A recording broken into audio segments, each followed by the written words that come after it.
and that you guys are doing really well today. And we're really close to being at the end here, actually, somehow. It feels like it's been a long time because we had the holidays and everything. So um, it's been a really great journey. So, one of the things that came up actually from Connie is around uh, this questioning around somatic work and kind of tuning into that as a element of what we're doing, and then also how we're translating that into the work that we're doing with clients. So I thought I would talk about that a little bit. Does that sound good? um let's see, am I actually recording? Yes, I am. Great. Okay, so um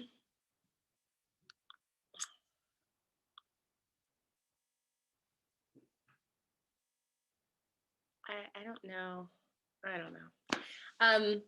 Okay, so let's talk about, as we're moving into the work and going into these inquiries around our work, around what we're doing, around, our work both with ourselves and then with our clients, as we're really asking to be activated into our unique medicine and our unique codes, our unique way of being in the world. And that for every single one of us, that's going to be different. And that's okay. It's okay if it doesn't look like what anybody else is doing. It's okay if it doesn't look like anything else you've ever seen before. It's really liberating to give yourself permission to feel into what you want to do from a place of your own internal compass and what your life has been like, which is why we've been going through all of this inquiry over who we are, like through all of the modules.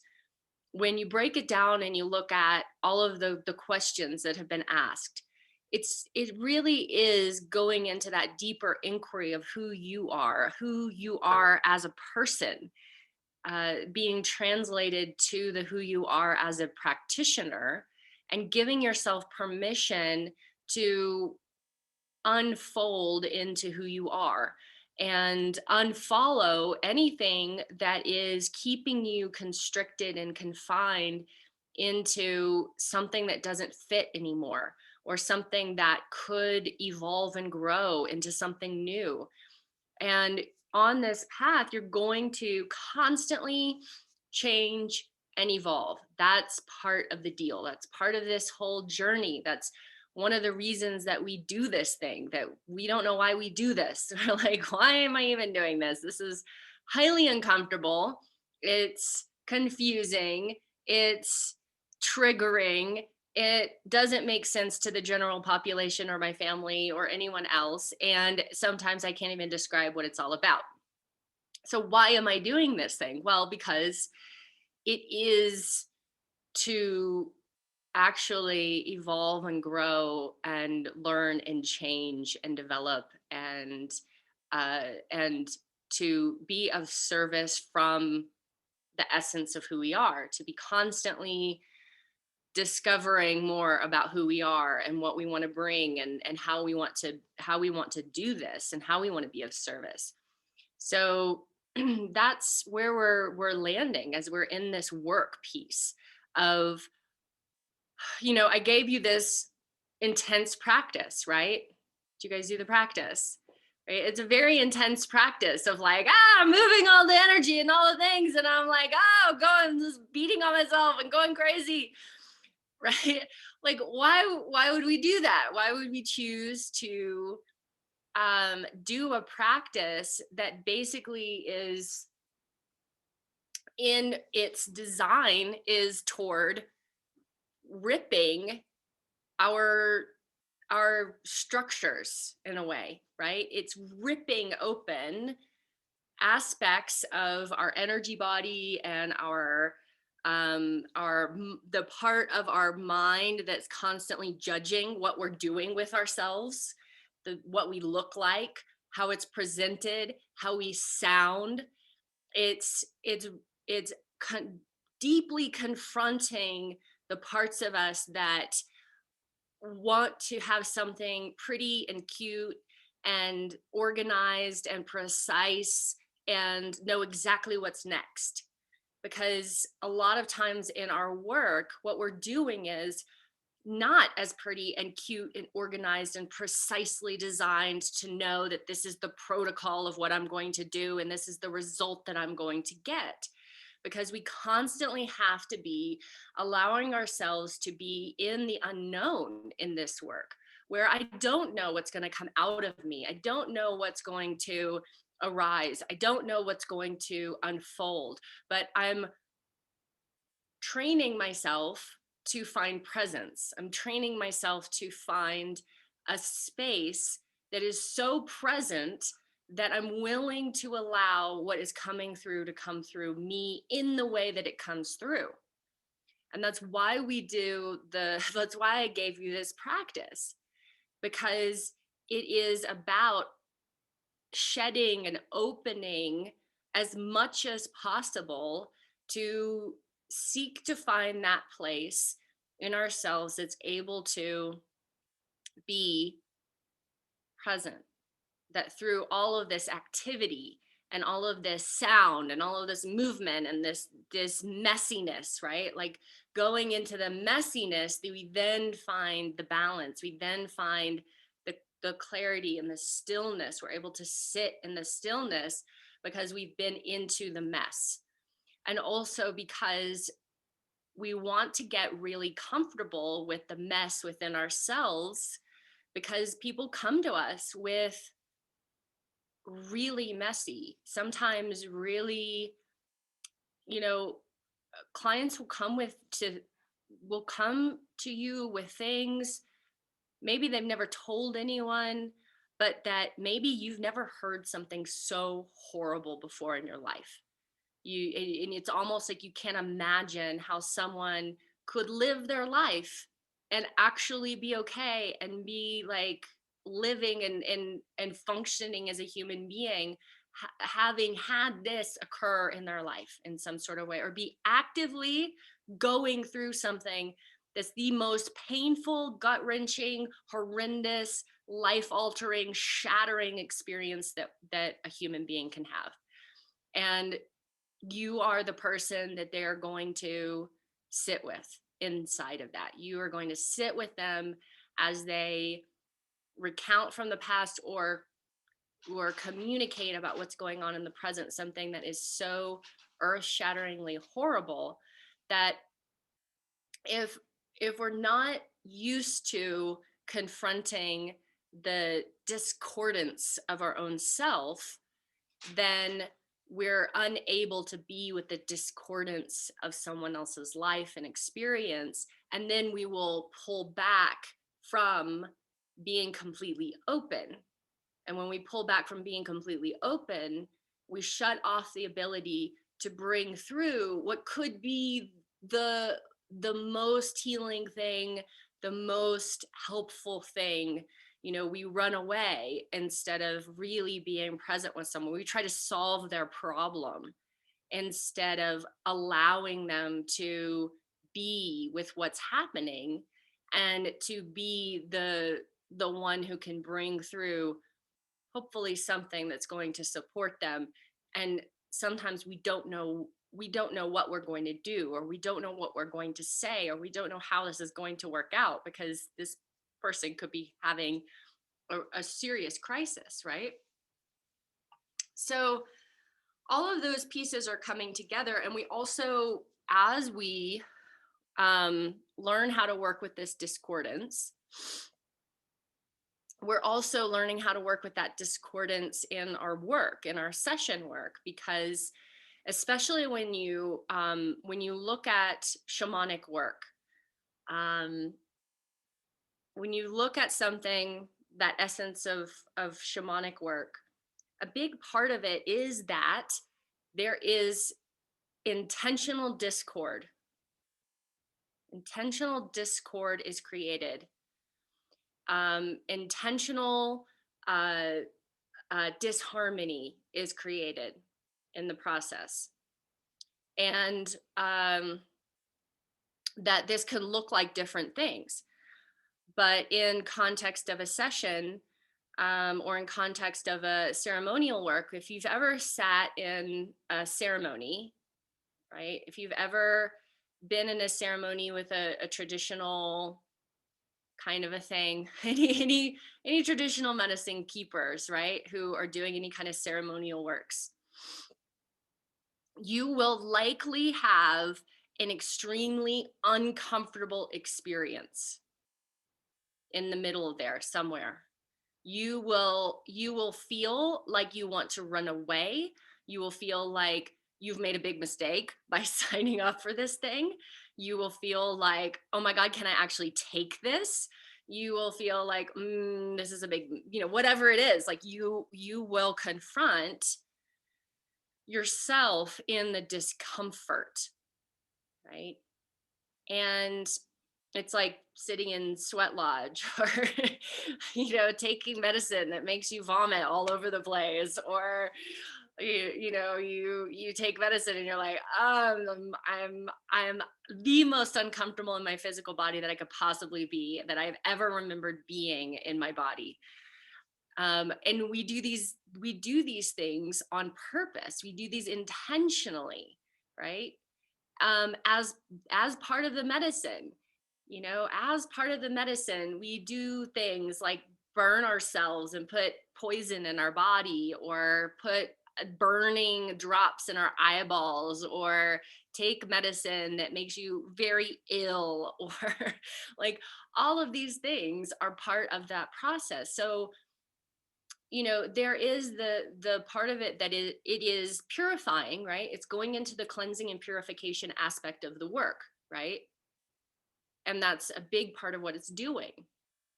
But in that, there is this discordance in this kind of work, this shamanic work, where by taking the energy body and actually discording it, right, almost like wringing it out in a way, and shaking it up by taking it into the furthest away from harmony that it could be, that is one of the things that helps the energies to move out, that helps the clarity to emerge. It helps things to reorganize, because they almost become like they're so disorganized that then the system is like, oh, okay, now we're going to reorganize from this place. And as we reorganize, we're going to come from the now instead of the past, where the organization is currently living from. Does that make sense? Okay. It's like we have these experiences in the past. They, over time, were organizing our system, organizing our energy body, then organizing our physical body based on the energy body and the emotional bodies, to have the result that we're having now. Now we're like, I'm having issues. I need to do this thing. What is this? Then, as part of the process, instead of like constantly trying to harmonize what's there, sometimes we go in and we disharmonize, and we rip it open and shake it up. And then from there, it comes back to something new from the present, based on new awareness, new attention, new intention, right? So then we're adding in these other pieces, right? When we're in the sacred container, then we have those higher level energies and frequencies and beings and intentions of the container that we've called in, that are creating the possibility that that reorganization is coming from a higher place. It's not coming from our organization in the past might have come from a dysfunctional family situation, a dysfunctional relationship, a dysfunctional work thing, whatever it is, right? A dysfunctional environment that created that disorganization. So now here we are in this sacred container, and we have, as the practitioner, right, we've grounded the system, we've opened it, we've created the field around it, we have called in and created this sacred container which is holding this higher frequency possibility. And then we are in some ways tearing open and ripping apart the system enough that it can come back into a higher state of being from this new environment of grounded, sourced, held, protected, you know, intention of what we're creating. Instead of everything in the system coming from a place that's not intentional, or was created from a place that in some ways was intentional. It was using the invocations and the prayers of, you're not good enough, you're a bad person, you're not pleasing me, you're not making me happy, I don't really love you, right? Where we get all of this stuff in the past that we're holding on to. So within that, that's one of the pieces around when you look at this practice that I gave you, that's like, it's all these things and blah, and sounds and blah, moving and making noises and doing all of these things to myself. Like, what, why? Well, this is part of it, because we're getting comfortable with what it feels like and what the experience is to, from time to time, discord in order to reorganize from a new place. And so for an example of this, if you do go to any kind of ceremonial work, pay attention, right? Pay attention. There is if it's done properly, there is a thread of the way that it works. And as that goes through this thread, it takes you on this journey. It takes you into this place where it discords you to, you're very uncomfortable, very uncomfortable. You might not know why. It's often from the singing and the chanting and the music and the way that the music is designed to work. And then it will pop you open. And then as far as you can go this direction, it's going to take you the next direction just as far. It's like a rubber band. It's taking you really far this way, so then you can go really far this way, and open you to this higher state of being. And this is a very interesting part of, what we would call shamanic work. And so another example, so if I work with someone in person on the table, especially, I mean, I do it in online sessions too, but I'll use sound and vocal. Like I sing to people a lot.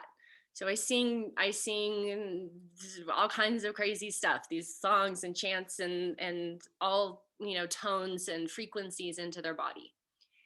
And often what happens, it's like there's the kind of opening, and then at some point, I'm hearing it, right? And so there's that part of me that's like, that's not actually a very beautiful sound. That is not actually a beautiful, way of of intonation at that moment, right? There is some sort of strange discordance to it. Going into kind of the throat, or going into chanting it like really high and a sort of strange kind of a pitchiness, right? And that is part of that, right? Part of that discordance. And then after that, like after going in and discording into the system and sometimes overwhelming the system with sound, then that is helping to vibrate and open the organs and open the tissues and open the energy and move the energy. And then at the end, it's like, then there's harmonics. Then there's bringing everything into balance. Then there's bringing everything into peace. So, and Connie's saying, yeah, this is like sweat lodge, intense fear, anxiety, and then you get to this place of peace and recalibration, right? And we've all probably been in those situations. We want to run out of the room. Especially if you're in a sweat lodge, like you so want to leave, you want to get out so bad, and you're like stuck with all of the people, and you're like this, and you're like sweating and can't breathe. It's just the worst thing ever. You cannot leave because you can't. You have to crawl over like 20 people. You're going nowhere. So, and this is part of the deal, right? This is in here, I teach a practice. It's about reorganization, and it's baptism, right? What's the process of baptism? Like John the Baptist baptism. You know, you're in a river, wash you away river. You don't probably know how to swim, you know, you're wash you away river. Some big dude in a fucking like animal skin is like, pushes your head under the water. And there's a moment when you're like, hey, I'm under the water. And he's like, actually, at that moment, he pushes you down further until you actually surrender to the fact that that's what you're like, oh my God, I'm dying. I might die, because your system goes into total freak out because the body wants to live. And it's like, I'm dying here. And then right at the moment, you know, he lets you come up and you rise up and you're so excited to be alive. You are born again because you feel elated. You feel saved. You have been saved, right? It's not just that, I mean, now, right? We're very, you know, PC, right? So we're like, there's a little dribble of water and here you go. But that's not what the essence of it as truly as a mystical practice, as a healing practice, as something that would change someone's consciousness to actually change their religion and believe something completely new. That had to be really powerful. And that's how they got that power, by making someone so fucking uncomfortable they thought they were going to die. Okay. So, not necessarily saying you have to make someone so uncomfortable they think they're going to die in your work, but you might be thinking like, okay, well, but how does this apply to me? And so even if you're doing coaching work, right? Even if you're doing some kind of other kind of healing work, you will notice that people go through this process over a period of time with you. And it might happen in one session, or it might happen in the context of several months of work. Is that at some point they're probably going to get so uncomfortable that they either want to drop out and run away, they want to blame you, they want to push their sessions off, right? Not do the session. Can we wait till next week? I don't feel very good. Sometimes when somebody reaches out to you and says, can we wait till next week? I don't feel very good. Sometimes it's like, no, actually we need to like check in on that one. Like, no, we need to meet today. You know, or come up with some crazy convoluted way that they're trying to fix the situation instead of being in the situation. So it's really important for you to be very comfortable with this uncomfortable experience of like, rolling around on the ground and screaming and yelling and smacking yourself and like making a bunch of sound and sweating and, you know, being uncomfortable at this level in order to be able to be really uncomfortable with someone as they're uncomfortable, and to not run away from their discomfort and give them the easy out of, okay, let's just stop working. I personally ran away from a ceremony of rude. Yeah. Sometimes it's so bad you have to leave. I have left ceremonies. I'm not gonna say that I have left ceremonies. I have left I've left Umbandaime ceremonies. I've left Santa Daime ceremonies. I've left because I'm just like, oh, I can't. There's a certain level of overwhelm that's just like, this actually isn't going to be good for my system and my body, and I'm enough. I've gotten enough. So I'm not saying you should never run away from discomfort, because sometimes it's exactly what you need to do in order to take care of yourself. But I have left a couple of ceremonies, or gone for like one night and you're supposed to be there for three, and you're like, I think I'm gonna die, and you just leave after the first night, and you're like, I feel so good having left. So you don't always have to beat the shit out of yourself. Listen to your body, but it is a part of the process. Um, right. I wasn't prepared. Right. And sometimes that's the thing, is that we're not prepared. So by having this context and having this awareness, then you have the ability to prepare people as well. And I was texting with one of my clients just this morning, and she's going through something pretty serious in her life. And we had a session on Wednesday, and um, and it often means, like, it doesn't matter sometimes how many times you tell somebody that they might not feel good for a couple of days. Like, they often forget that you said that, right? And then they're like 3 days later, like, I feel amazing today. This is great, right? Um, but to be prepared, like, hey, we're moving a lot of energy, you know, you might not feel great for a few days. And just to know that, and be safe with yourself and be good with yourself. We're going to talk more about this in the integration section in the next module. Okay, so I wanted to chat about that for a moment.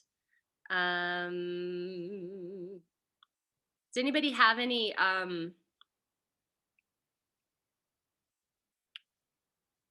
questions, comments, anything about this piece?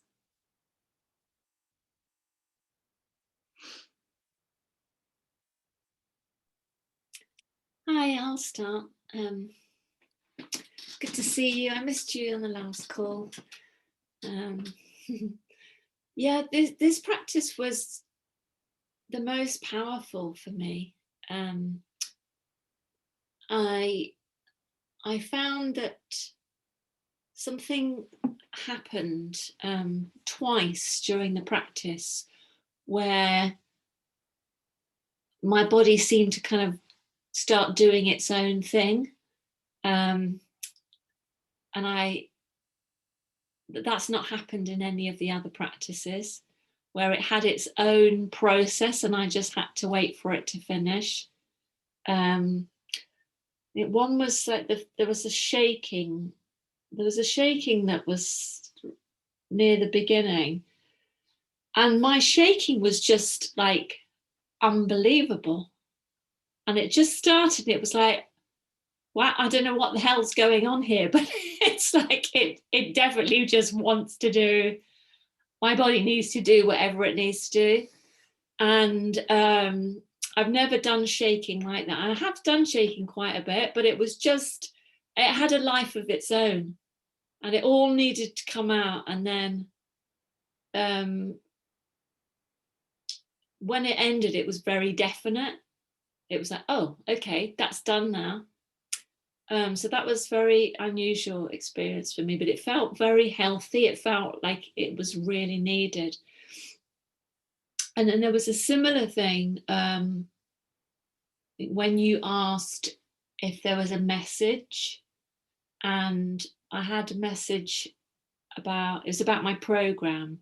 Well, the universe has been telling me about my program for about a year now, to create a portal. And I have been creating a portal. It's nearly finished. And And the message was, don't delay, because I've been fanning around a bit for the last couple of weeks trying to make videos, introduction videos, and I've set up a Facebook group, so I've been posting every day, and I found that I can try to make it right. It takes too long, and then I've had quite a bit of overwhelm. And today I just did quite a quick video before I did the practice, before I came on here, which was like a bioenergetics thing. And like, it was just quite homemade, but I just thought, oh, it doesn't matter. I just put it out there. It doesn't matter, you know, it's still a good practice, even if I'm just in my front room and it's, you know, I haven't done anything particular to make it look nice. That has Bill been going, and the message was, don't delay. And I started saying, don't delay. And like the don't delay started, just kind of moved into some weird noise that I didn't know. I was just going with it, and it was a bit like a song, and then it was a bit like it was just like nonsense.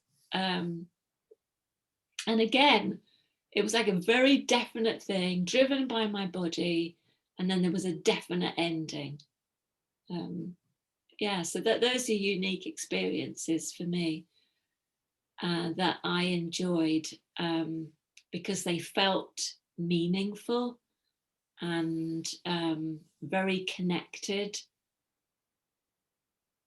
And it reminded me, because I've been so busy and overwhelmed and taking too long to do everything, I haven't been practicing as much as I would like to. And it reminded me what a good practice, well, it reminded me of how good and nourishing and replenishing these practices are, and that I would really like to be doing them a lot more often. So, you know, I made a note to myself to try and work out how I can do them more often. But yeah, really powerful. Yeah, thank you. Brilliant. Thanks, Laura.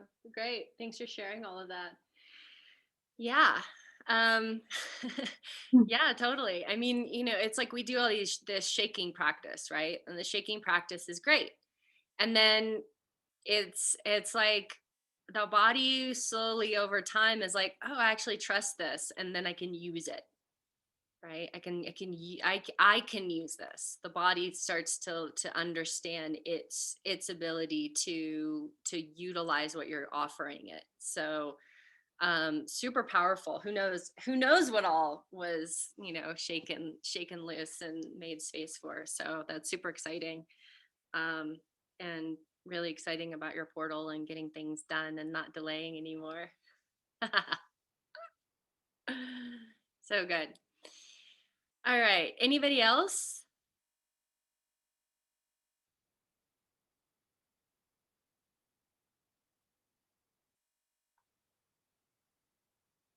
You're so quiet today.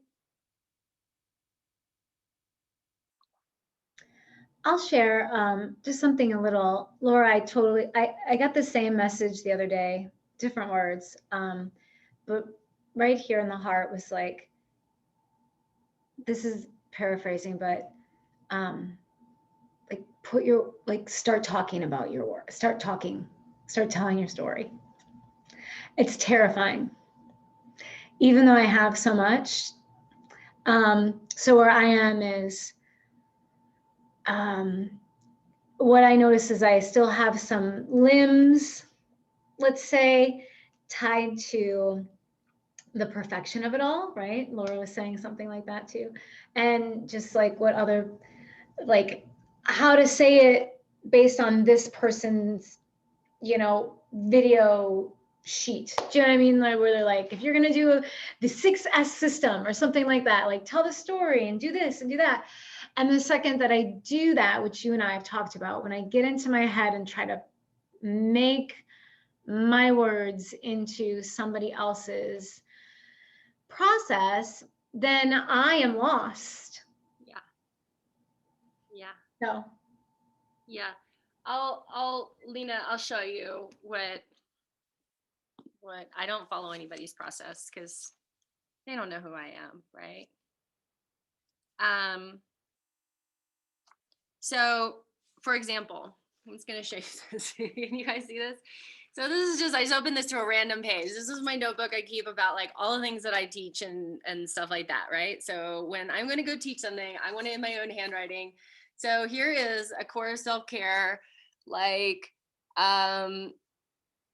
here is things that I want to make sure that you guys, that I'm teaching, right? And then I've got these little bullet points that are like, okay, so there's the assessment. So go to the PDF. There's, you know, the commitments, the alignment, the worthiness, not enough, the blocks, go to the assessment. And then I'm like, okay, so here's the meditation. Here's some things about the meditation I want to mention. And then over here, I'm like, here's the meditation that I'm going to lead. And it's just that many things, right?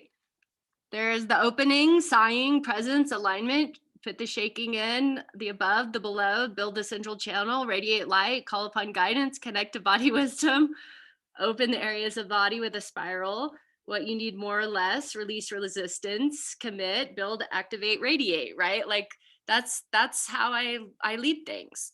So I break it down into just like, if I'm going to teach a class, right? Like this is for me, this is the alchemy, elemental alchemy. You guys, some of you guys did this one, elemental alchemy webinar I did. There's 2 sections, and it's, you know, one of them's about what is alchemy, right? Here's alchemy, here's everything about alchemy. And then here's the elemental part of the alchemy. And I just put down, you know, the main things that I'm gonna talk about. And then when I'm on the thing, then I just look at that and I go, okay, great, that's the next thing. And then I just talk about that for a little while. mm-hmm. Yeah. I think that I can do that when I'm in a group of my own, but if I'm like going live and talking about something, then that same disconnect happens for me from my head to my feeling self.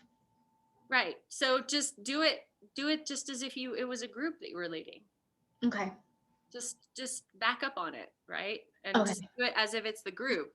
Got it. Just, okay. You know, and just make those little notes as to, you know, what's there. I mean, and that's a process for me. I remember when I was first doing like what you guys are doing, like the videos for, I was doing like Light Warrior. I had a group program, a mentorship program called Light Warrior years back. And, you know, I was like, it needs to be perfect. And so I had like, you know, pieces of cardboard with all of the notes, like I had them taped up and everything, and to like make sure I got all of the stuff right and said everything that I needed to say. And, you know, it's like, okay, that was helpful. That was great. And to just get started, to get something, you know, to get it going. But, you know, it also takes a lot of energy and effort to be like tracking, like trying not to look like a crazy person looking at your notes, right? But it's, you know, what is it how does it work for you? And as long as you're remembering, like, you know, maybe you have to put on there like, what's the offer, right? Make sure you write at the bottom of the thing, make the offer. Tell them about the program, tell them about the portal, give them a way to contact me, like whatever that is you need to put in there to remind yourself. But you could do a Facebook Live with 3 bullet points. And especially Facebook Live or something like that, don't blow all your great stuff. Like, just give them one thing. Just like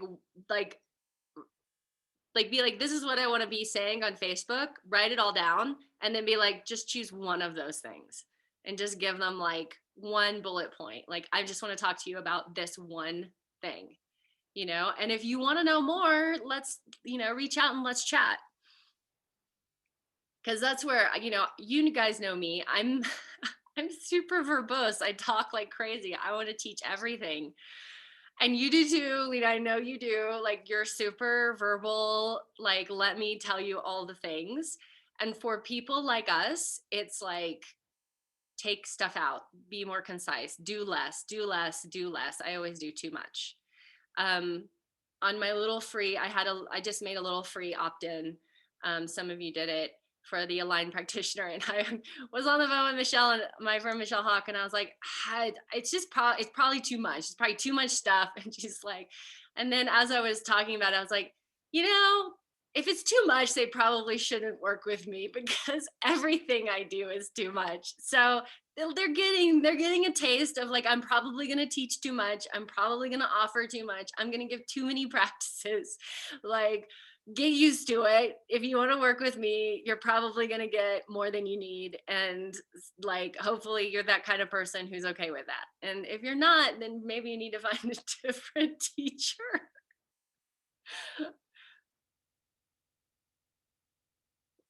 Right? I talk fast and I give you a lot of stuff. Okay. You know, but when I listen to I just bought this healing machine, and I'm listening to the videos, and I have to listen to them all at time and a half, because I'm like, the cannot listen, this guy's so slow, I can't do it, he's killing me here. I'm just like, give me the information, give me the information.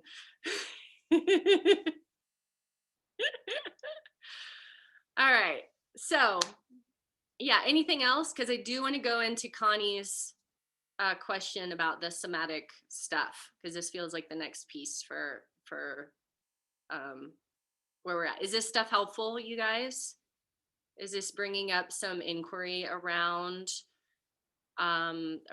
like personal practice, and then that translation piece as you're working with people and what they're going through and their process as they're going through this? You know, it's kind of like when they say, the breakdown comes before the breakthrough, sort of a thing. It is sort of like that, right? It is sort of like that, that is that moment when the discord hits and everything is grinding against itself, because you're that grinding is like the past. It's like almost like the past and the future are like and so we're trying to create something new instead of what the old is, and that really takes something, you know. Lisa, you had something? Yeah, I did not get through to the practice, but I realized I probably would have needed it because I am at such a point of where I am right now. So I've sort of I'm going through a discordance in my life right now, which is, I was asked to apply for it's only like 30% of a job. I do 20 now, so it'd be like half time in total. But this place is like, I'm so getting mixed messages that I don't know now what to think and feel. And I thought I was going to say yes, and felt fully open, and it felt really, really good. And then I met with them again, and then there were two of them instead of the one I thought I was going to sign the contract with, and they wanted to talk everything through again from a different angle. So I'm like, I feel totally scattered right now. So I feel I'm getting my part of this. I'm getting my part of this practice, even if I haven't done it, and I was given this instead. And I guess I'm sort of asking how, because I feel I can go with the flow either way. I could say yes to this. I mean, it's a position, and I could say no. And I mean, I can see that it leads to totally different things, but I really feel that I'm being pulled back, and I want to just go with the flow. But I don't really know where I'm heading, but it's somewhere in the asking the question of, would you think, would this such a practice would sort of be helpful for me to like distinguish the way Yeah, then? totally. Yeah. So Yeah. I'll do it in the next couple of days and see where I end up, because it's really, I've been pain in the ass to my family this weekend. It's just really, really bad. But I mean, I keep telling them, and because it's a position at my kids' school, and I've been there for like a year and a half, but it still is that. So I can't talk too much about it at home. I can talk with my husband, but I can't really ventilate it at all times. So it's really frustrating because there was also this communication thing where I found them to be a bit what's it called in English, when you have these like when someone is using a way to be superior of other people, but I'm not really sure if they're aware of that's what they're doing. And I mean, then I would just want to go because I'm really interested in communication. I'm like, okay, so what's this really happened? What really happened here? Because there was we miscommunicated. I realized afterwards, and I didn't realize that when I was talking to them. So yeah, and this big frustration in not really getting through. And then it's like, okay, so is it for me to just let go of that, or do I want to be a part of this, to be helping this communication expand in this place? But they might not even be interested, and I thought that was a part of why they wanted me. So yeah, there's a lot. Thank you very much for letting me say this to you because it feels really good. Yeah, absolutely. So you can feel. Thank you very much for sharing, because I'm sitting with the same thing, I think. Okay. Well, thank you for letting me know, Elsa. And maybe we should talk. You guys Yeah. should have a chat. But yeah. Yeah, absolutely. It's so, but you can feel, so everybody can feel, right? That this energy, everybody can Yeah. feel this flavor that's here. And you'll see this in your clients. And where a lot of times there is this experience of like not being able to make a decision, or like wanting to make the right decision, but there's, too many choices and all of these things. And well, I could do this or I could do that. And this, and you get it. And it gets really, really up in here, right? If it comes really in here, there's usually there are a lot of constriction starts coming into the neck and the throat. And then it's like everything's stuck in the head. And then it's just like swirling all over the place. So this is where, when we notice that we're doing this, that then we get to go back into the body and into the somatic work and into the physical work and doing these practices to re-anchor the system back down into the body and start to get that, the gut knowing, right? To get that, because oftentimes where that's coming from is that there's a conflict. There's a conflict between what the mind is saying and what the heart is saying and what the gut is saying. And generally, for most of us, if we can really listen to our gut and listen to that instinct of what we're supposed to do next, we will make the right choice. But oftentimes, that choice might be the exact opposite thing that the mind will think, because the mind is always thinking like, well, what's going to keep me the safest and like probably make more money and probably like be the most logical thing that I could do, the thing that society would tell me to do, the thing that mom would want me to do. Like that's where the brain goes to in its thing. And the brain often will have trouble fully recognizing and listening to the body and listening to the gut information. And so we sort of go through this process of sort of cutting off the energy bit by bit by bit. So then we can just be kind of very up here and not able to listen, right? So we want to get back down into the body and back into the physical body. So this is a great segue into the next teaching, because when we're looking at work with ourself or work with our client, a lot of times people will come, with these kinds of things where it's like, well, I'm struggling because I have all of these decisions to make, and either everything looks like it's fine or everything sort of looks like it's not fine. So I'm not sure what to do. Like I could do anything. I could go either way. Anything could happen. And what should I do? And how do I make a decision and where do I go from here and all of these things. So there's that piece that we get into. And then there's also our trauma response pieces that we go into, which may or may not be connected to these things. You'll find that people who have had a lot of trauma often do have really challenging experiences around decisions and around big decision making, because it feels like a threat to make a decision, because there's a certain amount of awareness that somehow I made a decision in the past and it put me into danger. And so I can't trust myself to make a decision. So you'll see this in your clients where this, kind of decision fatigue almost, because they just start going in these loops around things and can't quite settle on anything. And they start activating their own trauma from the past. And then the mind and the thoughts and the feelings and the thoughts and the feelings and the thoughts and the feelings, and they ramp up and ramp up and ramp up. And then it becomes something very untenable and not able to sort out what actually is happening or what the facts even are. It becomes a very messy, emotional, energetic experience. So when we're looking at things like trauma, right? And there's different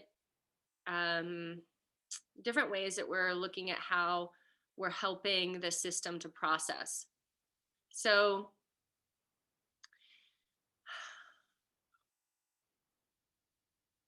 what happens in our brain? So there's this whole brain nervous system thing that's happening, right? And constantly in our bodies.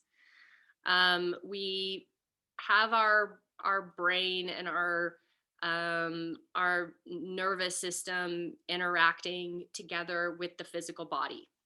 And as we experience traumatic experiences and different things that happen, it begins to kind of lock up the system on the inside. And so then the physical body locks up through the response of the fight, flight, freeze. They've added fawn in there. So through this fight or flight response, as the sympathetic nervous system overactivates and the vagus nerve, which is the very big nerve that runs down the center of the body, activates, it causes the psoas muscle, which is connected to the inside sides of the spine, and then down through the pelvis and into the insides of the femur bones. And these very big muscles, they are basically holding together the top half and the bottom half of the body. So when that fight or flight hits itself, that muscle contracts and gets ready to fight or flight or freeze. So when we don't do that, then it becomes a held tension inside of the body that's giving off, it creates a lot of rigidity in the psoas muscle, which is also connected into the iliacus muscle, which is inside the pelvis. People get really tight hips, they get really tight in the body. It also, the psoas is now understood to be very often fascially adhered to the diaphragm. And so that's affecting then the breath, the ability to take a deep breath. So it changes over time our breath and our respiration patterns, which is one reason why breath work is such an effective modality.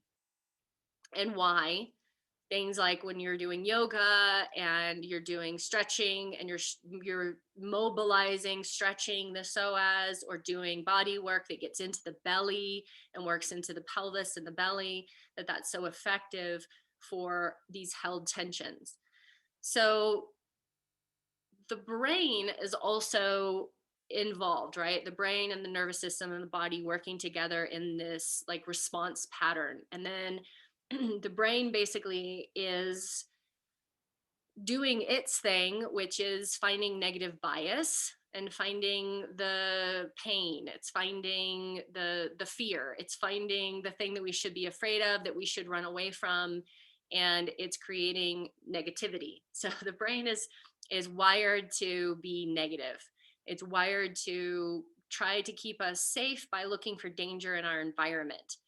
And so the brain, as doing what it does, hooking into the nervous system, doing what it does, which is sending signals, and then the body doing what it does, which is responding and also sending, its signals back to the brain.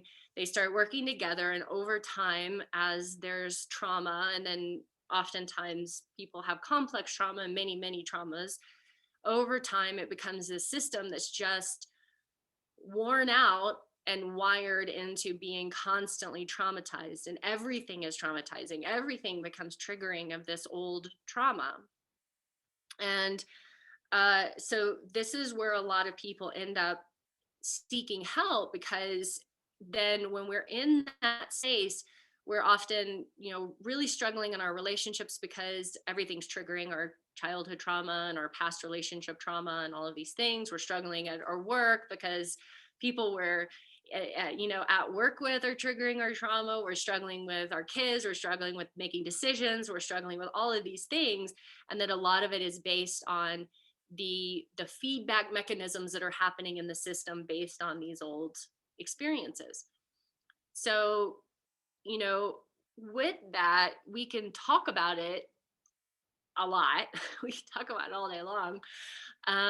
But all of the the latest research, and there's been so much new information coming out about all of this in recent years about the way that our system responds to these things, and about how that when we're looking to reprogram ourselves, basically, which is what we're all hoping to do, is reprogram ourselves to have better thoughts, nicer feelings, and feel better in our body, right? Like we're all like, if I could accomplish some of that, that'd be great, right? So as we're looking to reprogram ourselves, we're looking to reprogram all three of those things at the same time, that our brain and our nervous system and our physical body are working together to achieve something new. And that when we stack those things together and they're communicating, then it's possible, because the brain is going through its little loop, right? It has its track of the way that the information is moving through the brain. And the more that it moves through that one, synapse, the more that it does, the more that it does, and the more that it does, and the more that it does. And it just gets used to responding in the way that it responds. So a lot of, as we're going into like reprogramming ourselves and reprogramming with our clients and healing work, it's actually working with shifting the way that the brain is responding to its habituated patterns, and changing the way that it's like reacting, and changing the way that it's telling us to feel, and the thoughts that are coming in, because then we get the thought and the feeling and the thought and the feeling and the thought and the feeling, and they're feeding and they're feeding and they're feeding and they're feeding. And we have the misconception that they're actually real. And for the most part, they're not actually real for a lot of times for most people. As we're struggling, the thoughts and the feelings that we're experiencing, they're not really real in a way. Like, they're not us. There's something that's there, but they're not us. They're not who we are as the essence of our being. We are not our thoughts and feelings. They are something that we are either interacting with or we're not. So when we work with a physical movement, and when we work with a breath, so when we hook a physical movement and a breath to our work, then we are giving the brain the opportunity to change itself. We're giving the brain the opportunity to actually change the track, because we could be like, okay, well, just stop thinking that thing. So fucking hard. Stop thinking that thing you're thinking. Stop it. And so because the brain is just doing its thing, it's got its habit, it's got its pattern. So but when we sort of say stop doing it, stop thinking that thing, and we also like give ourselves something that's a movement and a breath, it actually goes in. So the brain is now taking its energy and it's putting its energy towards something that's physical. So the brain is then interacting with the nervous system, which is interacting with the physical body to do something physical as a instead of being reactive and triggered around the trauma, right? So this is one of the things that we can use as a tool in order to reprogram ourselves and to help other people reprogram what's happening with them. And so instead of needing to necessarily go into the story of what happened, because I mean, it's very helpful for people to be in, to give their story to someone. Like they need to be able to express, this is what happened to me, this is what I experienced, this is what I felt because of it, this is, you know, all of the things that happened, right?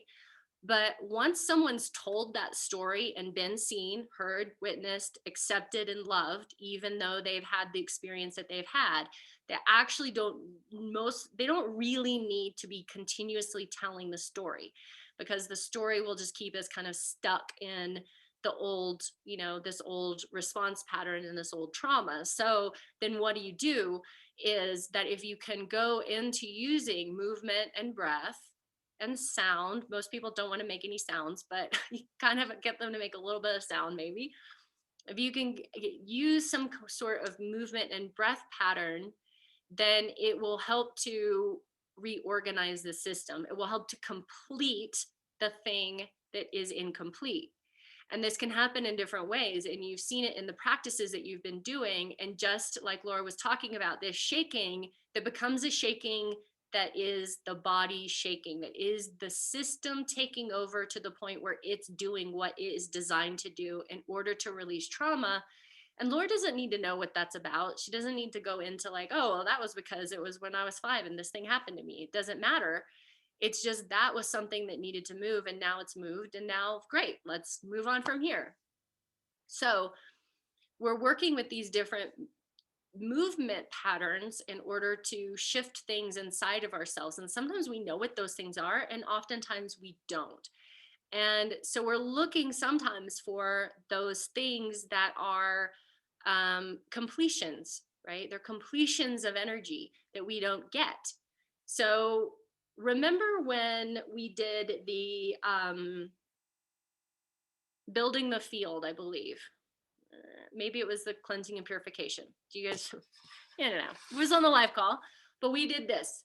Remember this? And we pressed out. And we pressed. And we pressed. Okay. So really great exercise, right? We are taking our brain and we're giving these instructions to our body and our breath to enact this motion. So what is so powerful about this is that this is the motion. These motions are basically, no, get away from me. You can't be on top of me. I am here, right? And so with that, not needing to know what it's all about, just doing that as a practice will help anyone who has experienced any kind of sexual abuse trauma or trauma where they have not been able to say no, trauma where they haven't had sovereignty, trauma where they haven't been able to claim their space or take up enough room in their life. And you'll notice that when I taught it, that I was like, push, push, push, push, push, push, push, push, push, use all your muscles, like push until you shake. Okay. There's that shaking again. Interesting, right? That would come back into this practice where you're pushing so hard, you actually shake. And there's something about this that helps to reorganize the system that I am in control of this body, and I can say no to the world. I can say I am not doing that. I can say that I am here and I am me and I am not afraid, in a way, right? Even though I'm not necessarily maybe even going to tell somebody that that's what they're doing, right? But it's going in and reprogramming the things that didn't get to happen, right? It didn't get to ever make space for myself as a child and push someone off of me, right? So just by doing this, it starts to change things, and then by doing it slowly. So this is one of the reasons that Qigong is such an amazing practice, because think about how, you know, if you watch Qigong or you do Qigong, there's all of this like pushing out, pulling in. So you also notice in a lot of these practices that we do, we might hold our hands up like this, or we might hold our hands up like at the heart, and we might like draw towards us in different ways. Draw towards us, you know, over here, from down, from above, pulling in, drawing in, pulling in. You know, these experiences of like, oh, I'm allowing myself to receive. So this can really help us to rewire the things that are connected inside of our system to, it's not okay for me to ask for love. It's not okay for me to ask for my needs to be met. It's not okay for me to have a desire for someone to be near me. Right? These are so old, like these things that are in our system. A lot of times these really old unconscious beliefs that are in the way of people being in relationships, right? Like, I'm in this relationship, but I also am really uncomfortable with somebody loving me. It's really uncomfortable. So,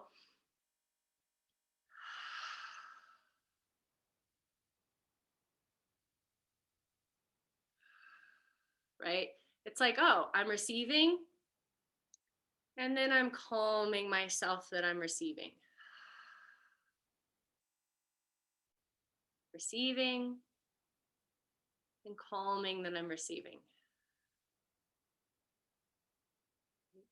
So it's reorganizing that nervous system response, where now I'm doing a motion that's representative, because we understand, right? When little tiny babies, once they can, like, they're like, I'm this. There's something here, bring it to me. We get it. We got that. We know this, right? Little babies, they're like, no, don't do that to me. I don't want it, right? But when that mechanism gets broken by having a home where those things aren't heard, respected, seen, recognized, acknowledged, all those things, that can really break that response in the system. It's not safe to grab. It's not safe to push. My no is not okay. My desire, my need for love is, I'm asking for it, right? You've seen babies and they're just like, hey, beg me up, please. It's beg me up, please. And if that is ignored enough, then it's like it just kind of crumbles into like, okay, well, that's that.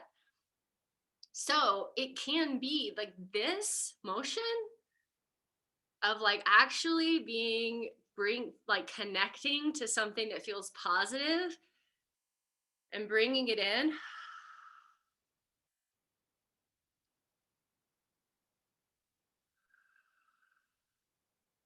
Okay, can be very healing for people. And so sometimes when we're stuck in the story, we're stuck in like the thing that happened, we're stuck in all of these things,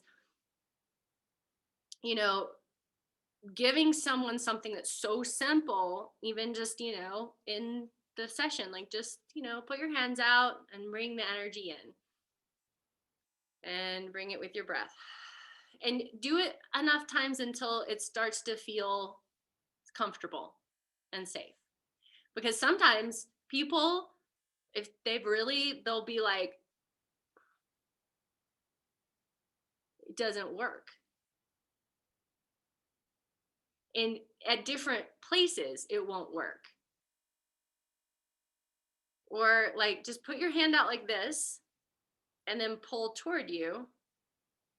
And it can be like, oh my, like that doesn't feel right. It feels really pain. Like it can feel like pain inside someone's body. It can feel like resistance. Like I can't do it. My arm doesn't work. Okay.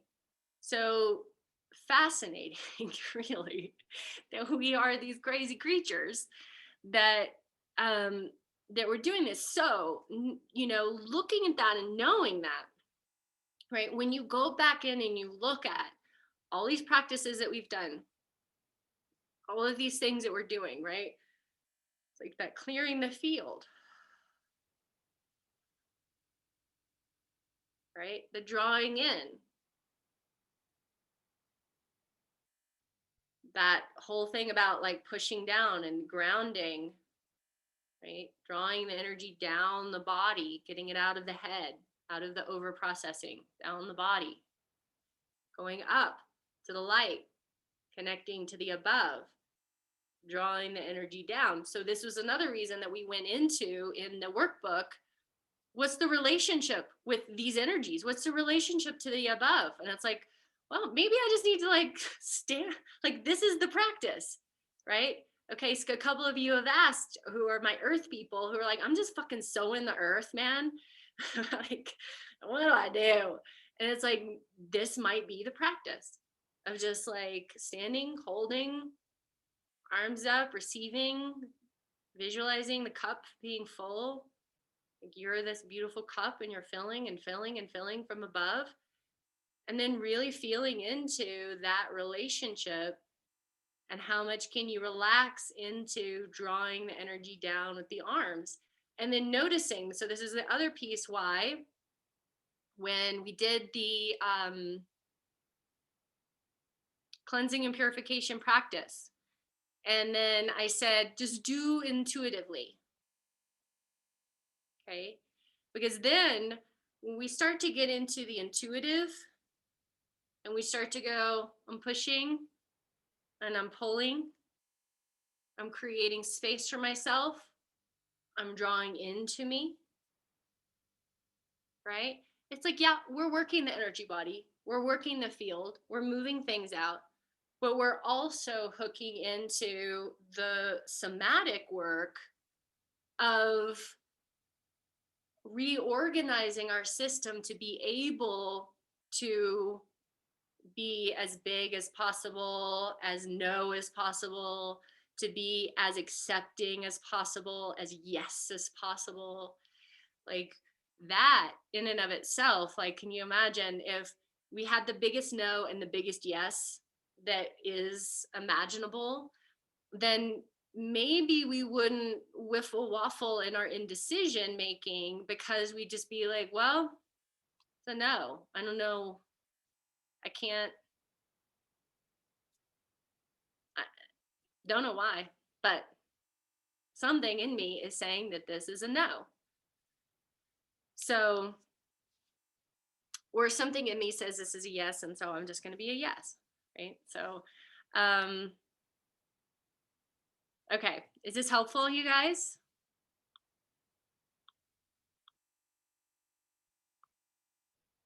Yeah. So there's a really great tool that is, you know, when we're pivoting, and I do all of this stuff in the Heroes program, like this is where we go into all of this stuff a lot about how we're pivoting and we're changing our thoughts, we're changing our behaviors, we're changing our feelings. And we're looking at, okay, so even though I feel really triggered and overwhelmed by this experience, what I really value and choose is inner peace and kindness and compassion, whatever it is. And so I'm going to take a deliberate, dedicated action, physical movement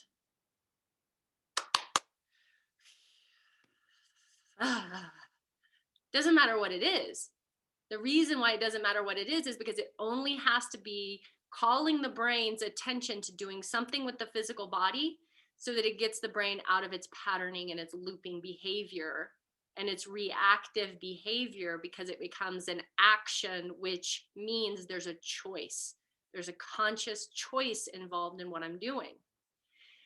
Now, most of our clients, when they're struggling, it's because they're in reactivity. They're not in conscious choice. They're not in choosing what they want with their life. They're in reaction to life, right? So at the essence of that, it means that there's no freedom. And when we don't have freedom, we freak out. When we feel repressed and held in, even though from the outside it might look like somebody can have a bunch of money and they can have, live in a wherever where it looks like they've got so much freedom, right?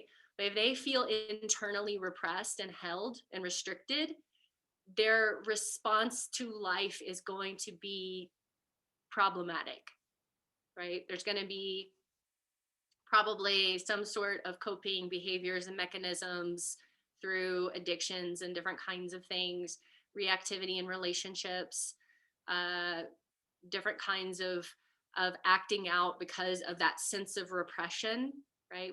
We all know that when people are repressed, right? We can look at all of our religions. When people are repressed, they just like go banana ape shit in the opposite direction.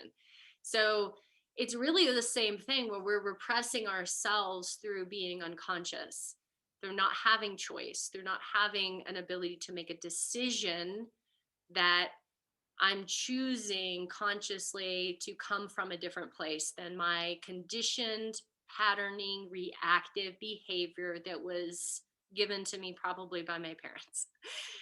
Okay, so this is a lot of the stuff that we're working on with people and when we're having these sessions. And so it might be that something about someone and this is and it's like, give them something super simple, because even though it's super simple and it seems like this shouldn't make a difference, like it will, and they'll also not want to do it. So you want it to be so simple and so easy that you can really be like, are you doing this thing? I know it doesn't make sense. You're just going to do this for 1 minute. And then notice, and be like, hey, and notice your shoulders. And relax your shoulders while you do it.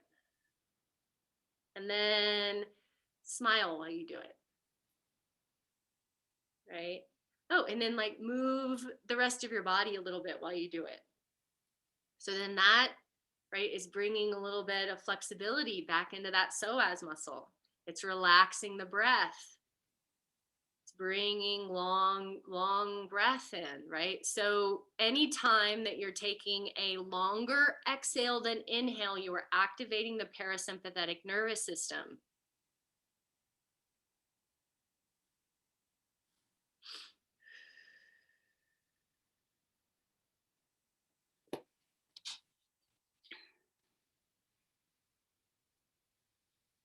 Okay. And there's lots of breathwork practices and things like that do that specifically. But that's also something to give to people, right? In through the nose really fast and exhale.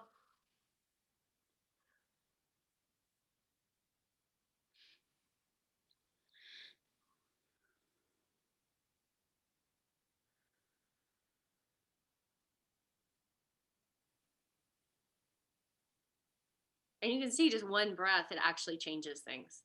So funny. I don't know what's wrong with me. I don't know how to calm my nervous system.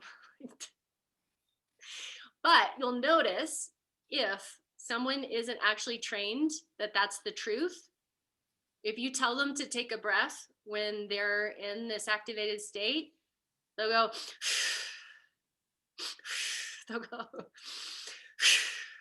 they'll do it opposite.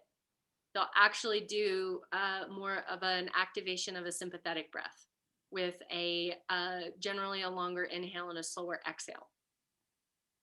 Just watch it and see. You'll see people do it, especially like if people, you know, I love that a lot of times we get to come from like crazy families. You get to see what our crazy families do and be like, it's interesting you do it that way, isn't it? No wonder you're so crazy. Okay, so but you'll also see people doing it, like trying, you know, my father is really big where it drives my mom absolutely insane, bonkers crazy that my dad is a sire and he goes, I'm just like, he's just trying not to kill you, honestly. He's trying his hardest not to kill you in that moment. Leave him alone. Let him sigh. Okay. Let's anybody have something? Connie, you have something about this? Yeah, I was gonna ask too, when you were talking about the breath, I think we had talked about this as well. You and I had talked about it, and I thought the breath work was really helpful for me in those situations. I think where I'm, where you think you can't make a decision, or you're just ungrounded. That feeling of just, you're too much in your head and there's too much thinking happening. But I was just, I guess I was wondering as well, as you have that tapping practice and the like shaking it out too. And I think sometimes I was wondering if that was a part of what you've used as well to, just because it kind of really gets you into the body quickly if you're not able to just sort of stop and start breathing right away. But I thought like just the tapping, I didn't really do a lot of that kind of work before. I've done some yoga and but I thought the tapping and the shaking, I found that really to be helpful. And I wondered if that would be something you would consider to do the same sort of somatic releasing. That's what it made me think of. Mm-hmm. So yeah, absolutely. And that is coming from the idea around how do we discharge, that the process of the re-upping of the nervous system as it goes basically into its fight or flight. So what they're looking at is that as we have sort of these experiences where we go into fight or flight, blah, blah, blah, blah, blah, right? So many times we don't discharge after because we don't fight or we don't flight. Like we don't actually get to the end of the sequence. The sequence is activation, and then I'm going to run as fast as I can in the opposite direction, or I'm going to, with my hands and teeth and claws and feet, I am going to beat the shit out of you. Like those are our choices until I am exhausted. And that's the thing. It's till exhaustion that will happen in a wild experiment, right? We will run till we're exhausted because there's a bear. So we will fight until we're exhausted if there's a predator. So we don't get the extension of that. So anytime that there's any kind of, you get into a car wreck, you fall down the stairs, sometimes it's like somebody just embarrasses the fuck out of you, like that can trigger this response. Right. If it doesn't meet itself to the end, it goes in as a stuck electrical impulse in the body.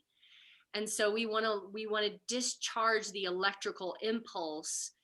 And so the shaking is really important for discharging the stored electrical impulse in the body from the lack of making completion on our fight or flight. Mm-hmm. Yeah, and I could see how that. I don't know. I know you've done a lot of different practices in which I've really enjoyed them, and I actually didn't do this week's practice, and I'm kind of really looking forward to doing it. But I was just thinking how you bring in that tapping and then the shaking, and then to sort of get someone to kind of recalibrate or come back to some kind of balance, and then bringing in how you were doing the exercises, but bringing the energy and sort of going to that calm place. I could see how that would work really well together. Yeah. Yeah, it works really well together because you do want to get the discharge. Yeah. especially with people with, you know, complex trauma, things like just sitting and breathing, meditation can fuck them up. Yeah. It Yeah, can- and it's hard to get there at times when you're so if out you're- of your head or out of your mind that you're not really able to sit and talk with someone or just concentrate on the breath work. You can't even get there. And that's why I was thinking these techniques to be so helpful in that, in those situations where when you're with someone that's having these sort of things happening. And even for myself, I know if I'm just got too much going on in my head and it's almost like you need to do a release on it. So yeah, it was great. Yeah, I mean, and even just like doing like running in place sometimes, Yeah. you know, for people, like it's like, oh, that's like discharging the thing. It's okay. You know, Yeah. when I used to do a more session work and going in and releasing things, it's like, oh, you actually need to pound your feet and your hands and feet. You know, you need to like pound your hands and feet until like Yeah. you have used up the energy that's been stored in the body. Yeah. Anyway, thank you. I'm really enjoying all the new techniques I'm learning. So it's great. Yeah. Anybody else? Any ahas or questions or anything about this stuff? I didn't do the practice. I looked at it this morning, but just thinking Like, how to get a space on your own, and the family is not reacting over what I'm screaming or doing or shaking. I do my normal routine with you, with the tapping and so on. It's not so loud, but I was thinking, my God, how can I really get into what I really need to let go of? So that's a really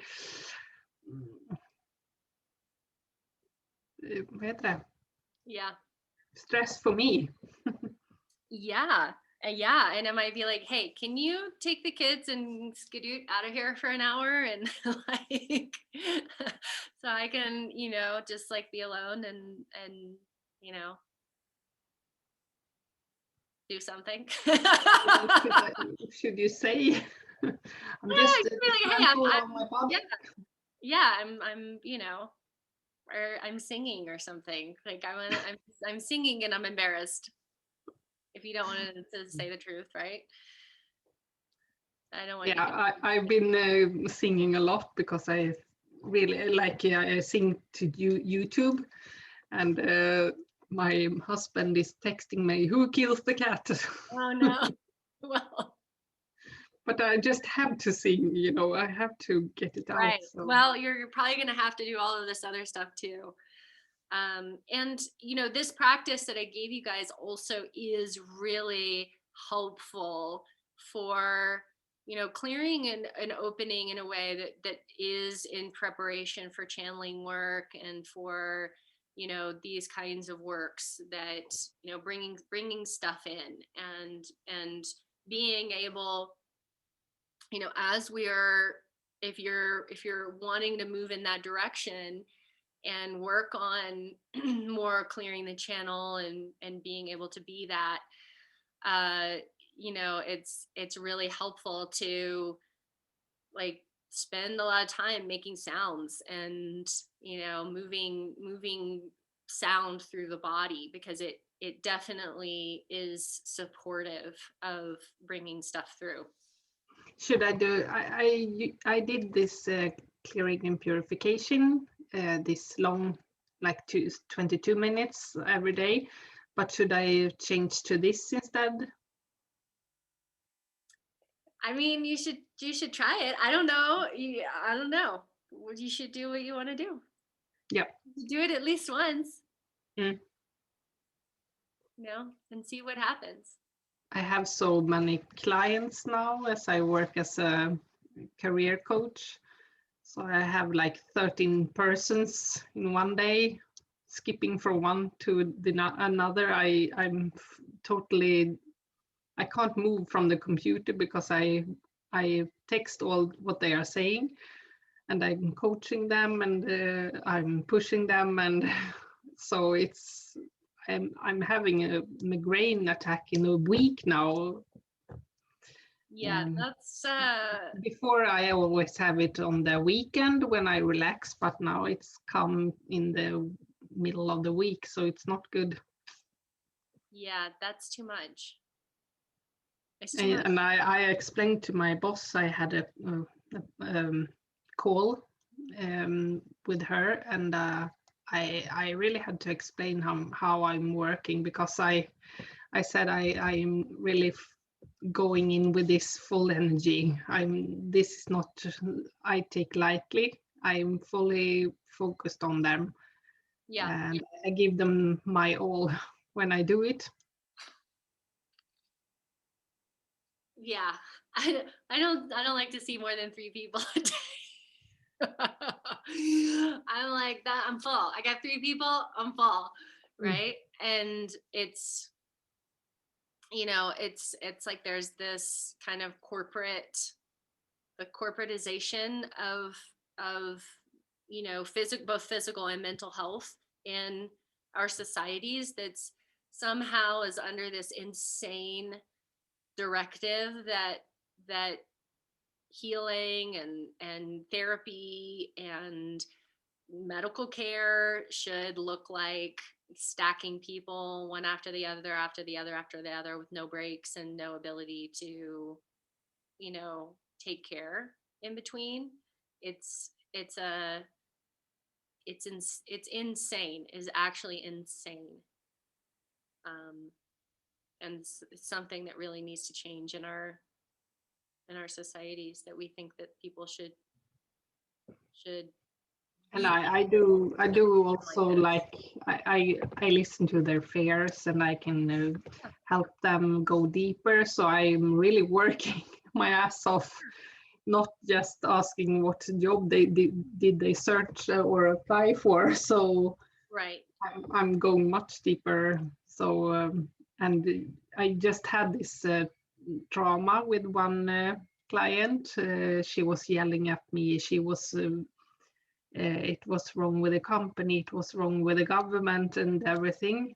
And she's been a pain in 4 months now. And then finally she had a breakthrough, this like new birth. She had a baby in her stomach and she lost it because she was so stressed. But then I found her real truth. I got to see her real truth. This, like you're calling this process, and I have never been afraid of this process. I knew it will come, this silent process, this silence when I can see her as she is. And then just skipping to another phone call 1 minute after. Yeah, it's way too much. It's way too much. And it's not sustainable for I mean, how long do you think that you can go on like this? Yeah, and it will just keep going on. And then the administration and the webinars we are hosting, and it's crazy. Right. And you know, I can feel your devotion and your passion and your commitment to these people and to this work, and how important it is. And I've been there. I have been in their shoes. I've been unemployed, and that was the awakening for me, my rebirth. So my trauma started there. I feel like you need to give like a TED talk or something about the rebirth of unemployment. So I feel very much from this, the shaking or the vibration, when I started to do this pilgrimage walk. Mm-hmm. So when I've been out walking for many hours and with a heavy backpack, then when I stop and I rest, then I feel this calm. So I listened to your mini course now for the aligned practitioner, Mhm. and it really resonate with this. So thank you for the mini course. It's really good. Oh, good. Thanks. So I have my breakdown today, what I will do with my company. Should I have it? Yeah. Should I? Yeah. I mean, you're really going to have to sit with this. Yeah. It's like, can it live sustainably with you, or does it have to change? Because, you know, at this point, it really is looking at your own health and well-being of, you know, what the human body is actually capable of.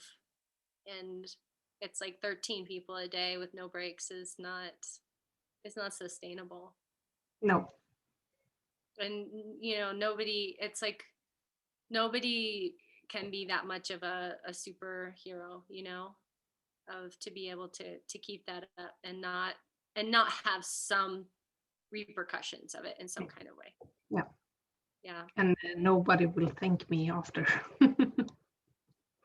Yeah. Yeah, they who I coach will thank me, but not if I burn my system out. Right. Yeah. Yeah. Yeah. You have to consider, like, long term, how many people can you help over the next, you know, 20, 30 years? Or, you know, are you going to burn out in a year and then have to, you know, take off for a long period of time? And I have my mission, like I want something bigger, so that is just a job. Yeah, you can't kill yourself for the job, and not do the bigger piece. So Yeah. I really want my company to flourish, but it's hard. Yeah, that's going to be some hard conversations. And some, I think I need some help. going to be some serious conversations to have, for sure. Yep. Yeah. Thank you. Yeah, for sure. Crazy what's expected of us, isn't it, out there? The normal. This is normal. Can you just shut down your whole system so that you can manage what we think is normal? Yeah. Okay. Who else? Anybody else has anything about? Hello. So I want just to share my situation. That is, like, I'm far from working with client. I'm just in the middle of training myself in order to work with client. And of course, I'm facing few blocks, like to be visible, to be credible, to be enough good. Like there are part of the I am that I'm still dealing with them. Let's say that the course is brilliant. I love it. And then I love the theory. My block is on the action, because I'm actually facing this crash between my mind and my body. So, to be completely honest, because I am a honest person, I never done the practice. None of them? Even I never done the practice yet. None of the practices. Not at all, no. Okay, but you did the other stuff. Yeah, I mean, I got the video, I saved the video. I every morning, but almost, and say, okay, today is the day. But and instead, what comes up when you decide not to do the practice?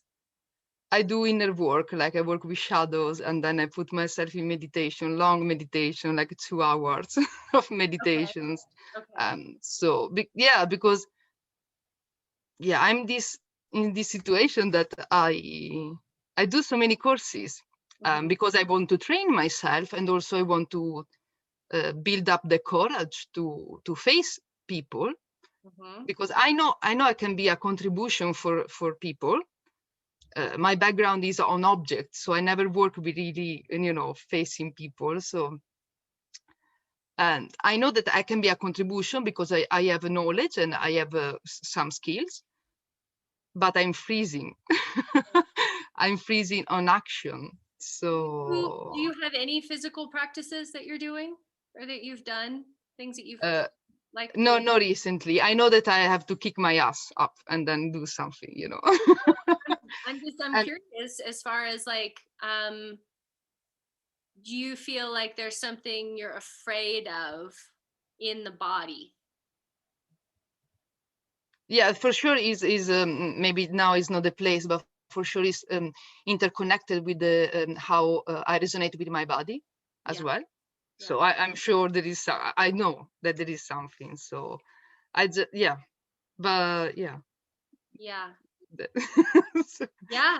I mean, so this is your edge. This is big. This is I'm like now hitting the wall. huh? I did the Dark Night of the Soul, and then I went out of it, and now I'm hitting the wall. Like, or you go over the fear, or you step forward, or I know I didn't really waste my time, but I have to go back. But I'm not really a person that go back. I never went back. It's just now, yeah, I think is called the hitting the wall, the phase. So yeah, it is. yeah, So this is the courage. Right? This is yeah, like, oh, it's like calling up all of the courage to go to go into the physical, to go into yeah, true. the like, because this is the integration for you, right? So Yeah, we're all good at, we sort of are in different places, right? Where we have certain proficiency in certain areas. We're really good over here, but not over there. We never let ourselves go here, but we're really good over here. And it's up to each one of us to find out where is the edge, because for each one of us is a different edge. And for some of us, Lena's got a really strong physical practice, right? So going into the physical stuff might not be the edge. That might not be the full place where it's like, for me, way more of the edge has been in stillness and sitting still. Like, I had really bad spinal injuries, and then a lot of my work is very physical, very movement oriented physical stuff. So being in just stillness and sitting, quiet, still nothingness, super edgy for me. That's my edge, right? So you and I, we're like a superhero team together. we've got it all. But it's really helpful and good for us to go into the places where we do thrive and we're really good. And if you can go into your meditation and go into that stillness and go into that darkness, like, what a powerful thing to have access to. What a powerful blessing to have access to what you have access to. And to use that and really, like, use it all the way as much as you possibly can. And then to also be like, what's the edge? What's the edge? Okay, the edge is over here where this thing is happening. And so what I would suggest for you is to start where you're comfortable. Okay. So start with stillness. Really let yourself go to wherever it is that you end up when you really are like, I'm in it. I'm so connected. I'm so in the depth. Okay. And then what I want you to do is, from that depth, find a point of light in your body. Okay. And it might be in your heart or in your belly or wherever it might be. Just look for a point of light or imagine a point of light somewhere. And then from that point of light, really, really tiny, like you can't even feel the movement, just start to do like a spiraling motion. And do it just so small, like if somebody was watching you from outside, they couldn't see it. Okay? And then just let it get bigger. And just lean into, oh, this is the furthest, oh, okay, this is the farthest I'm going right now. It's like an inch. Awesome. This is amazing.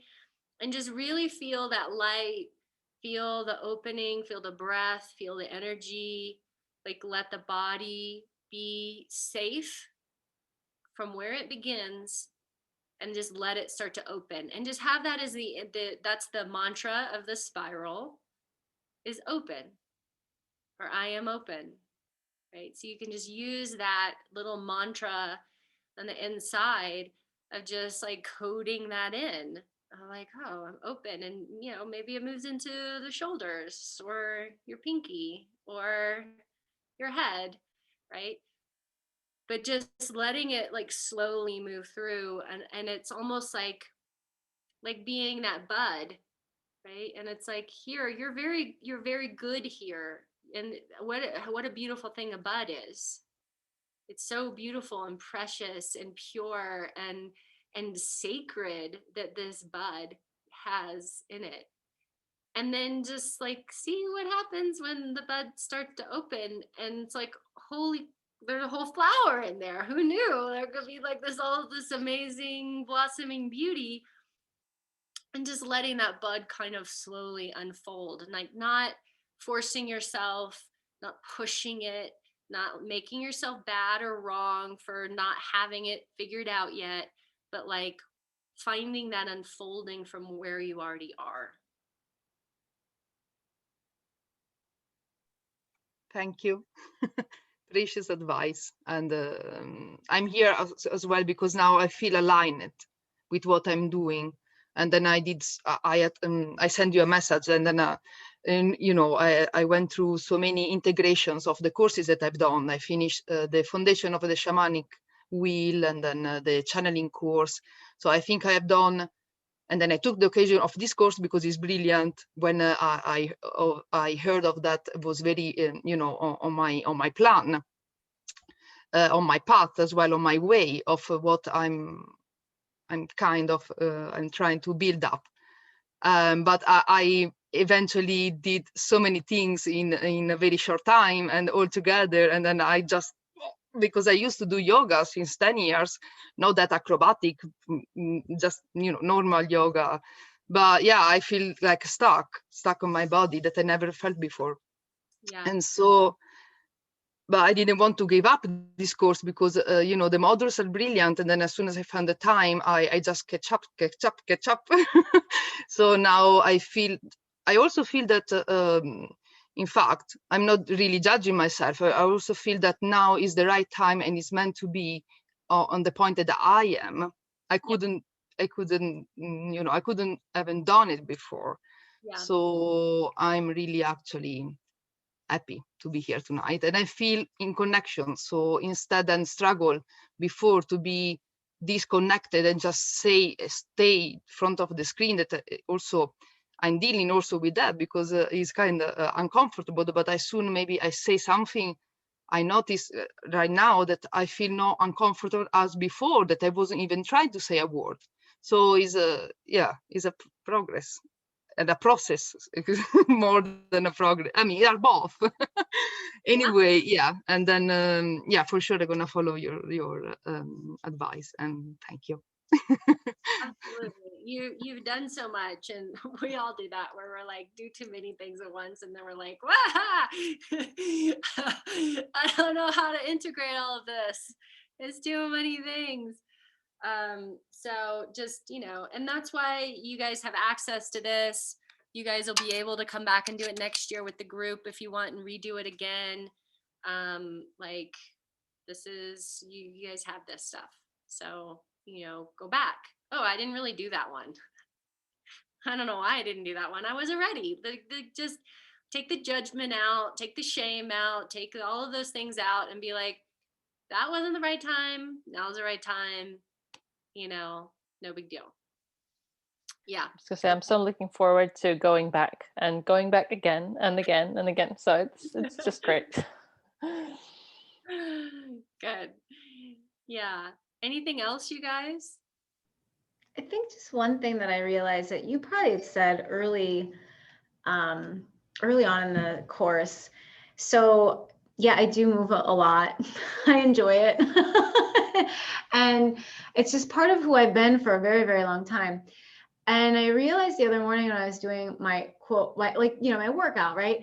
It's like, oh my God, I can do the energy work in this anytime. Like I'm doing these moves where like, you know, moving our arms and I'm like, I can be clearing my field here, right? Like I can be incorporating the stuff that I know and have learned into stuff that I have done so that it's not just a workout. It's like I'm moving my body, cleaning it, purifying it, and preparing it in a higher way than just moving my body in for working out, which is fine, right?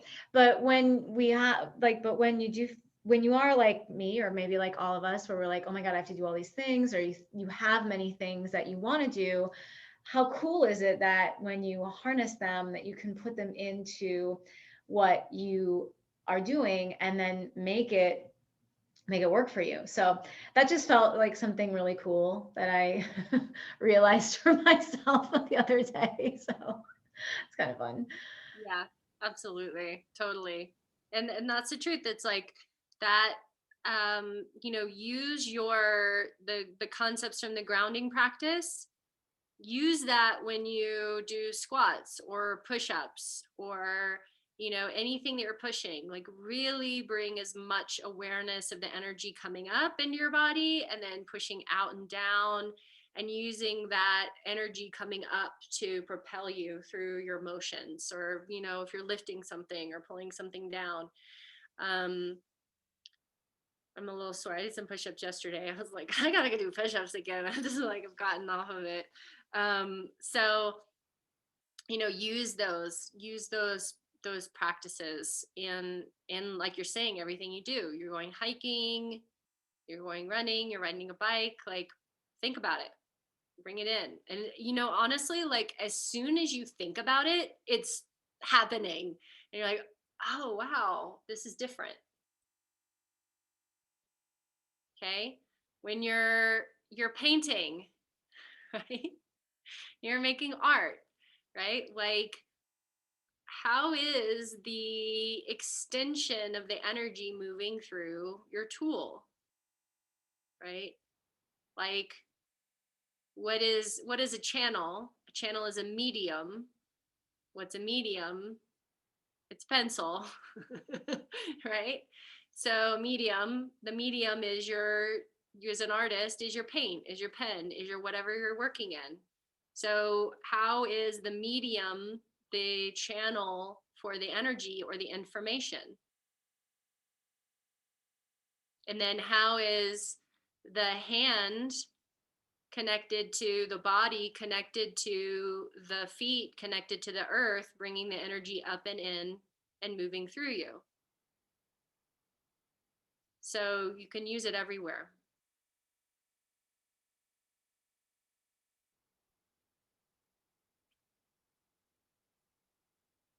Anything else, you guys? I think I have a question. I have a feeling, but I'm curious to get your feedback. So, you know, I prepare for the sales calls that I have, or enrollment conversations. We talked about this last week in our one-off, and I do the little blessing. When there's a break between the calls, like let's say nobody shows or whatever, like I go, I'll do something, right? Like I'll listen to a lesson, or I'll, you know, take a walk or something. I'm just curious about like, okay, if I call in that energy in a practice or in my meditation at the beginning of the day, and as I say this out loud, I feel like I already know your answer. Is it something that, like, I guess just pay attention to see if it's left me, right? Because I don't necessarily have to keep invoking every time I come forward, right? Like if I call in and really hold that invocation and it's with me and I trust that, would there be any reason other than I don't feel connected to what I called forth to invoke again?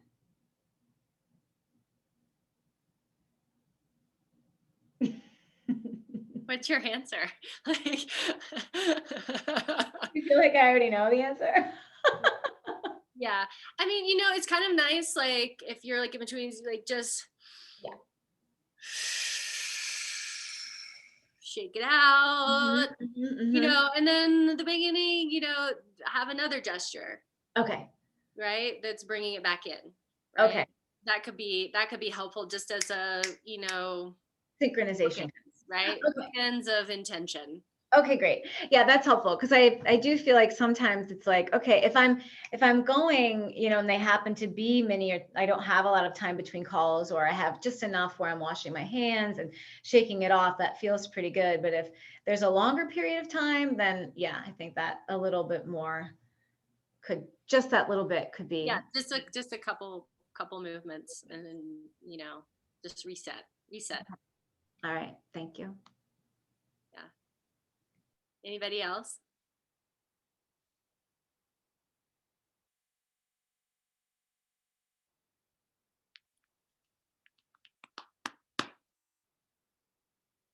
Okay, let's just, we're totally out of time, right? But let's just do a super fast, quick practice, basically doing what we were talking about. Okay, because this could be something that you could bring into just middle of the day practice, give to a client practice, anything. So we're just going to basically, you could do this standing, you could do this sitting, whatever, really short, working with these concepts of the pushing and the welcoming. Okay. So first let's shake it.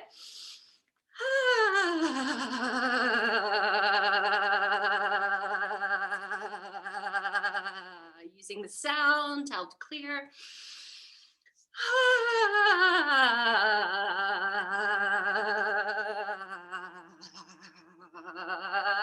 Shake it out the hands. And in through the nose, out through the mouth, long.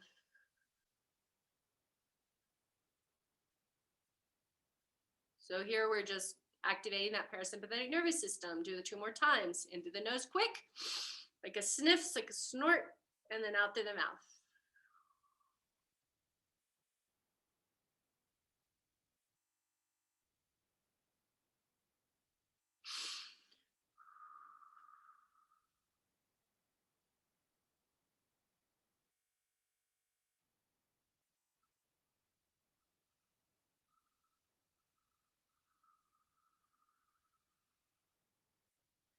And bring it up to the heart, hands to the heart. And press out to the sides.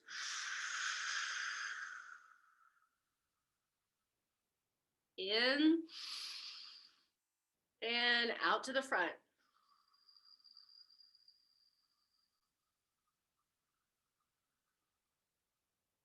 In, up,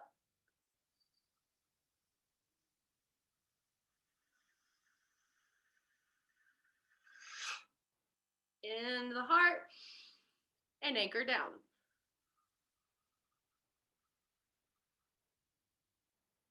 Notice, just notice your system, notice the change.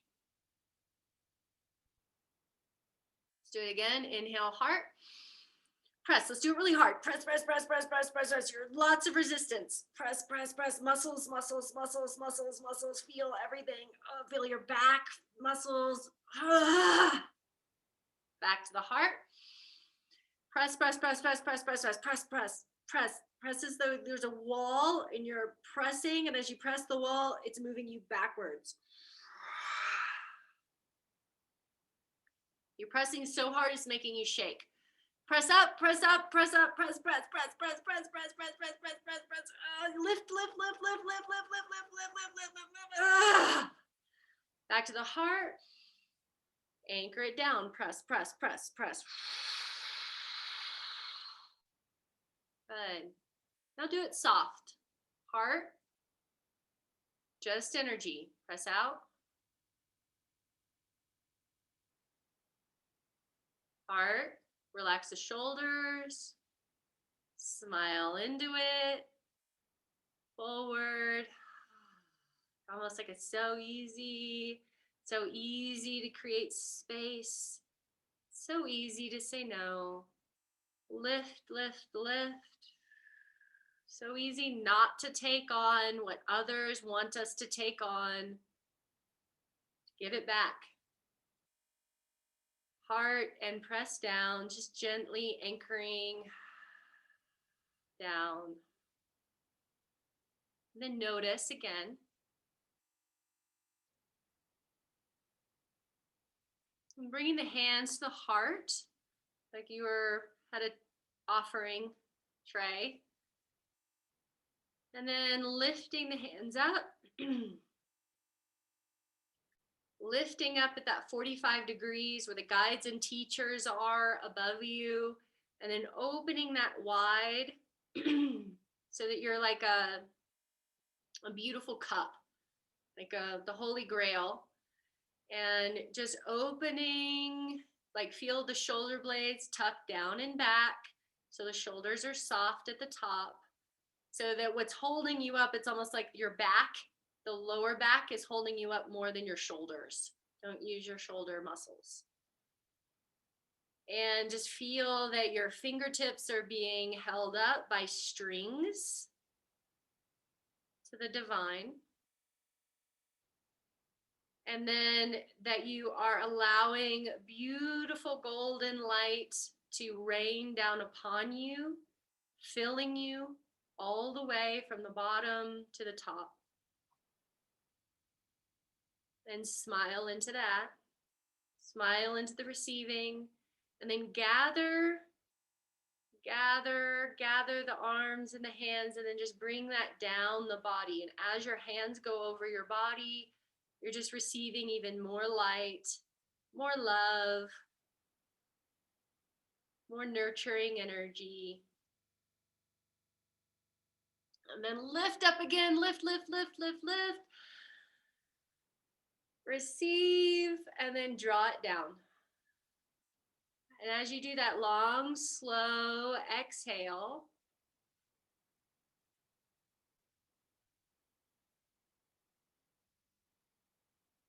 do it again. Lift up, and then long, slow exhale as you bring it in.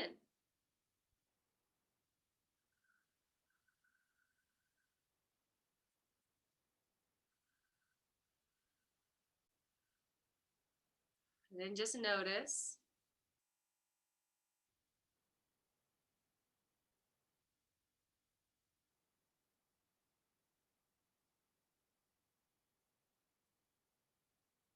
Let's rub the hands together.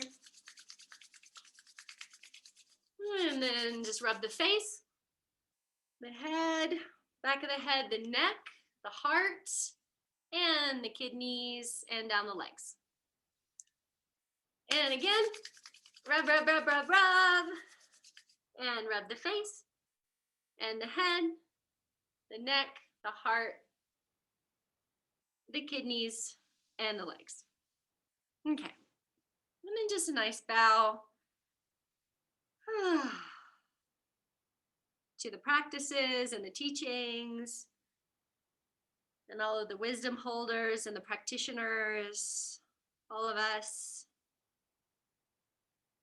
And then the great divine, the unknowable, the beautiful light source energy. All right, so can you notice simple, fast, 5 minutes, Okay, 5 minutes. Do you feel your nervous system has calmed down? Nice and relaxed? Okay. So this is a really easy thing. You could do this in the middle of the day if you're feeling a little too much or like you're whatever. This could be an easy go-to.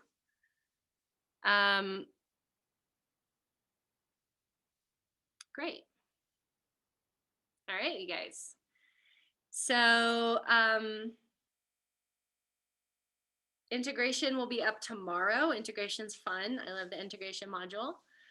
And, you know, feel free to go back and watch other things if you're not caught up. And then we will meet again in a couple of weeks. And also, Align Practitioner is starting on the 14th, which is this next Sunday, I believe.